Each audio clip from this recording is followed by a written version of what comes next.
Nathalie Baye, ou l'incarnation de l'élégance au cinéma.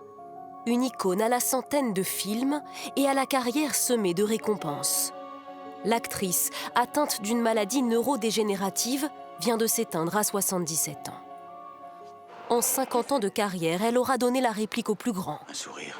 Alain Delon, Gérard Depardieu. Ça, c'est le genre de truc qui doit marcher le samedi soir avec les boudins que vous draguez. Jusqu'à tourner avec Steven Spielberg. Conquis par le talent de la Française, il l'a choisi pour incarner la mère de Leonardo DiCaprio dans Arrête-moi si tu peux. Je travaille à mi-temps à l'église maintenant. Dites-moi combien il doit et je vais rembourser. 1 300 000 $.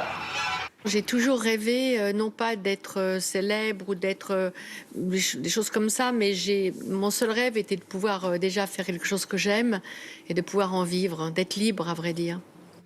La petite fille, née d'une famille modeste, va devenir une actrice incontournable. Une star sans lettres, populaire mais discrète. C'est par un petit rôle, mais dans la cour des grands, qu'elle fait ses premiers pas sur grand écran. Tous les jours, elle a peur de recevoir un coup de téléphone. 1973, elle joue aux côtés de François Truffaut dans La Nuit américaine, où elle incarne une script. Métrage début, métrage fin, la longueur de la prise, et ça, tu l'entoures, hein? Un rôle qui la révèle. Puis l'actrice construit sa carrière entre cinéma d'auteur et films plus populaires. Elle obtiendra 4 Césars, dont 2 pour meilleure actrice, notamment pour ce rôle. Elle interprète ici une prostituée au grand cœur dans le film La Balance. Quel cirque! Toi, j'ai te botter le cul, tu vas voir les couilles qui vont monter dans le... À ses côtés, Philippe Léotard, son premier grand amour. Non, je t'aime. Je t'aime.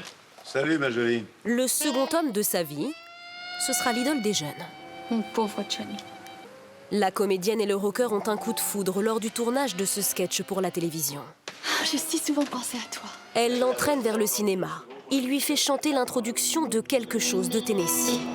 À vous autres, hommes faibles et merveilleux, qui mettez tant de grâce à vous retirer du jeu. Laura Smet va naître de leur idylle, et quelques années plus tard, les deux femmes auront même le plaisir de jouer ensemble. Nathalie Baye a toujours choisi les projets par coup de cœur. Elle aura eu une carrière aussi riche que singulière.